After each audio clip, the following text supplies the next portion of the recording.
Hey everybody, welcome to Art Recycled with Mrs. Hollemeyer. Today we're going to do a really easy fall project. We're going to do leaf rubbings, and then we're going to talk about silhouettes and magnification and texture, some of those art words.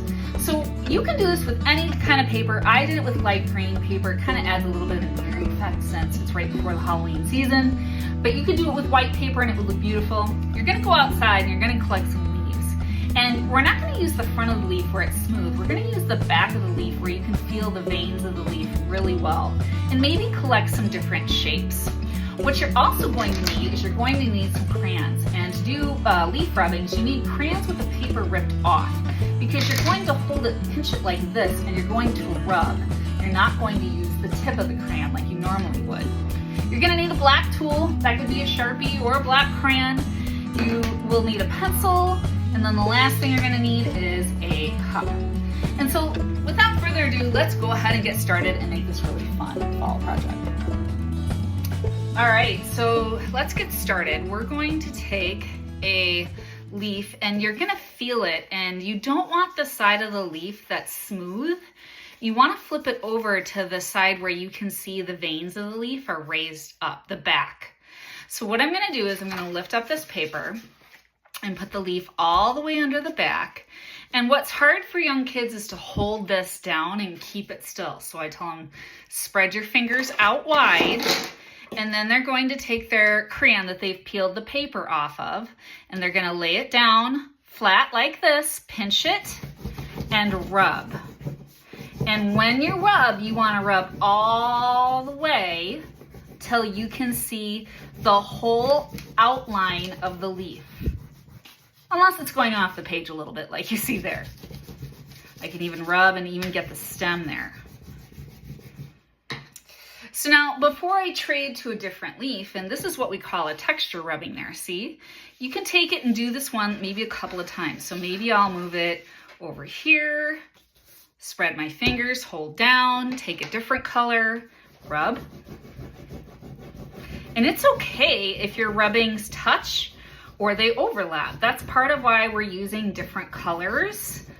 Obviously, I'm staying away from light greens or yellows because it's not going to show up very well on this type of paper. I'm going for darker colors.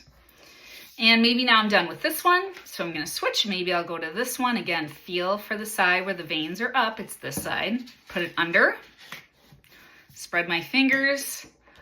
Go with pink this time. And maybe now I'll go for this kind of leaf. I'll go to black. Now I know sometimes what's hard for young kids is they still want to use the tip of the crayon.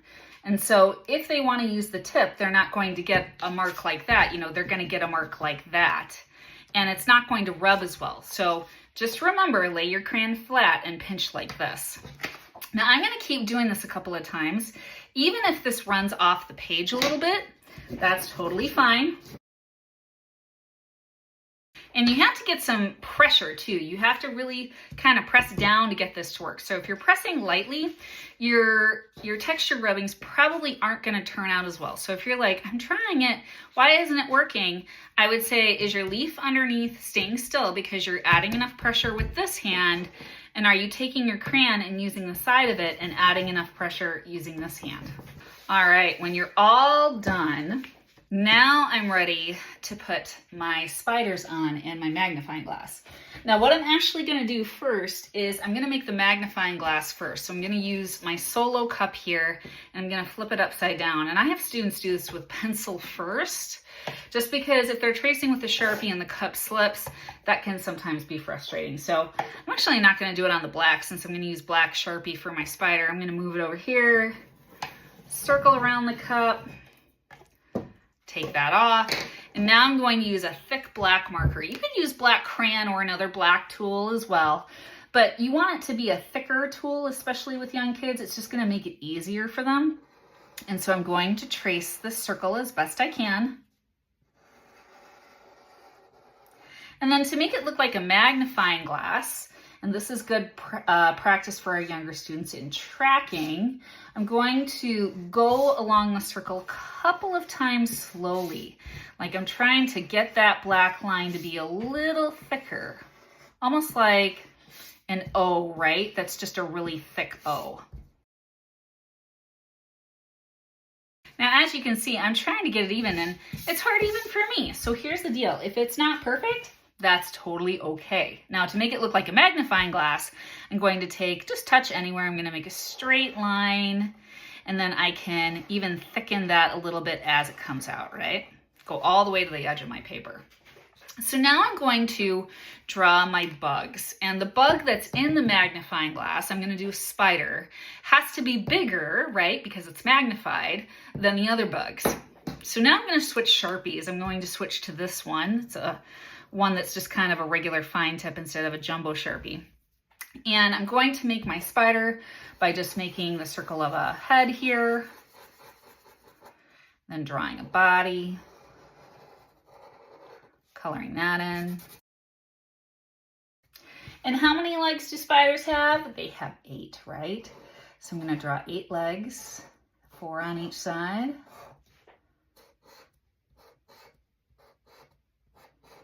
And because this one is magnified, you can take construction paper crayons or even just a good white colored pencil, this is optional, right? And draw some designs on it, because if you were looking at it up close, you would probably see some markings on its back, right? So this one's gonna look different than the other bugs, not only in size, but I'm just going to add more detail to it.